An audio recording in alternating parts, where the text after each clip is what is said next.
Marilah kita bersatu di dalam doa.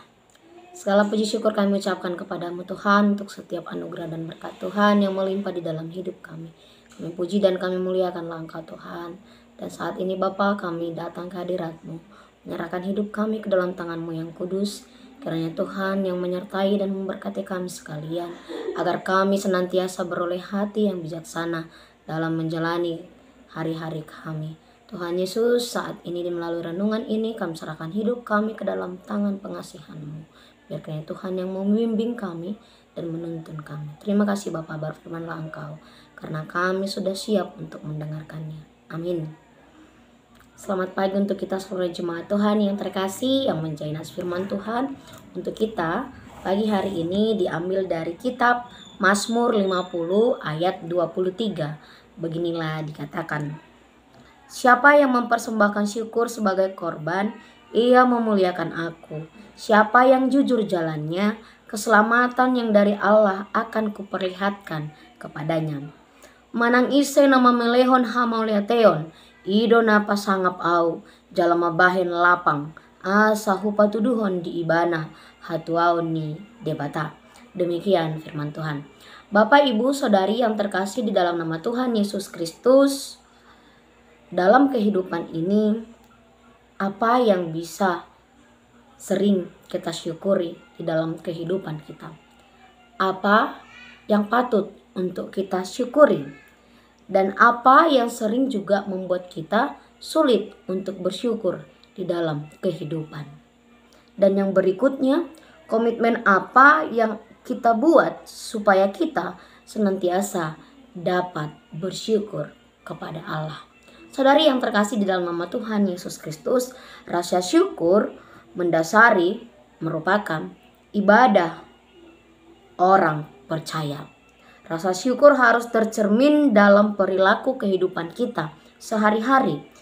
Allah mengkritik orang-orang fasik. Mereka rajin berkurban, mereka rajin akan ketetapan, akan hukum Allah dan peraturan dari Allah.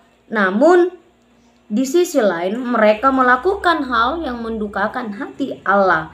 Orang-orang itu mengira bahwa mereka dapat menipu Allah, sebagaimana mereka menipu sesamanya lewat tampilan luar saja dengan jubah kegiatan agama. Rasa syukur ini di dalam perikop kita ini, jika kita baca mulai ayat 1, sebenarnya judul perikopnya diberi tentang ibadah yang sejati. Memang ada beberapa ayat yang menunjukkan syukur dan membayar nazar yang berkaitan dengan ibadah. Namun sesungguhnya kalau kita baca secara keseluruhan, adalah kuasa dan pertolongan Tuhan bagi orang yang dikasihinya. Perikop ini menjelaskan tentang bagaimana kuasa dan pertolongan Tuhan bagi orang yang dikasihinya. Bapak, Ibu, Saudari yang terkasih di dalam nama Tuhan Yesus Kristus, Tuhan akan menjawab setiap seruan orang yang datang untuk minta tolong dan memohon pertolongannya. Tidak akan pernah terlambat bagi setiap orang yang berseru kepada Tuhan. Bagi setiap orang yang menerima pertolongan Tuhan, tidak pernah terlewatkan. Mengingat Tuhan dan menyampaikan syukur kepadanya ketika mengalami kesesakan. Mengingat Tuhan dan menyampaikan syukur kepada Tuhan atas segala pertolongannya. Atau dengan kata lain, Mazmur ini juga ingin mengatakan pengajaran bagi orang yang beriman agar jangan sesekali melupakan Tuhan di dalam setiap keadaan. Itu mengapa tadi saya tanyakan, apa yang sering membuat kita untuk bersyukur dan apa yang sering membuat kita sulit untuk bersyukur. Saudari yang terkasih di dalam nama Tuhan Yesus Kristus, bagaimana dengan kita? Apakah kita mengingat Tuhan di dalam segala situasi yang kita alami sehingga itu mendorong kita untuk senantiasa bersyukur dan mengingat Tuhan di dalam setiap perjalanan kehidupan kita hari demi hari? Dalam perikop ini ada dua hal yang diingatkan agar nats renungan pagi hari ini mampu membuat kita untuk mengingat Tuhan. Yang pertama, kita diingatkan agar hati yang bersyukur mempersembahkan kurban.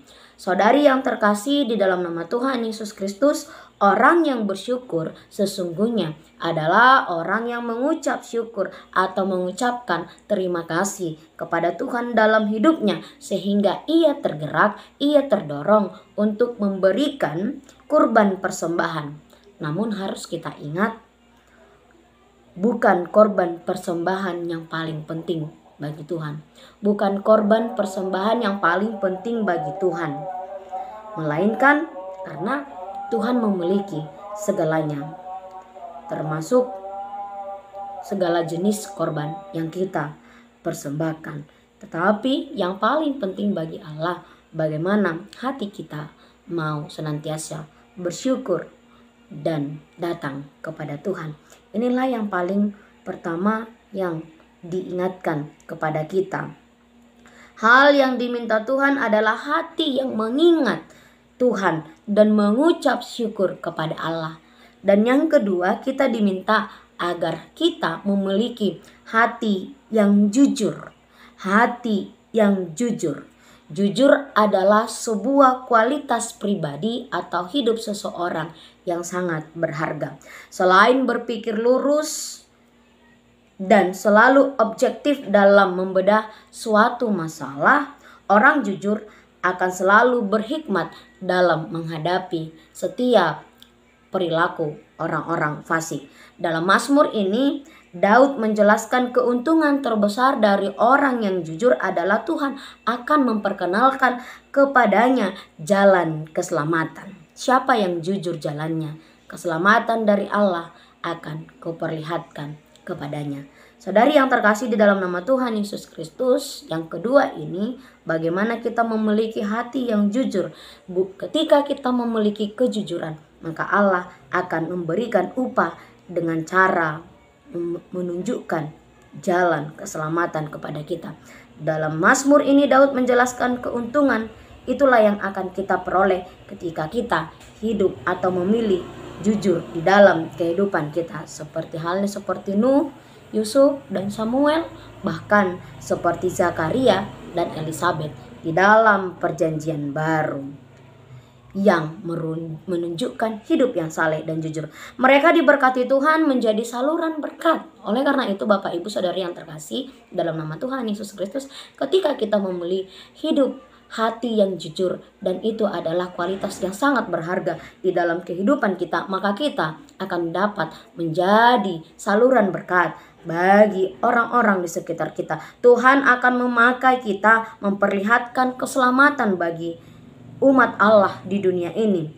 Memang susah menjadi orang jujur, tetapi orang jujur adalah sebuah tuntutan yang sangat berharga. Orang jujur tak dapat apa-apa, jujur ditinggalkan.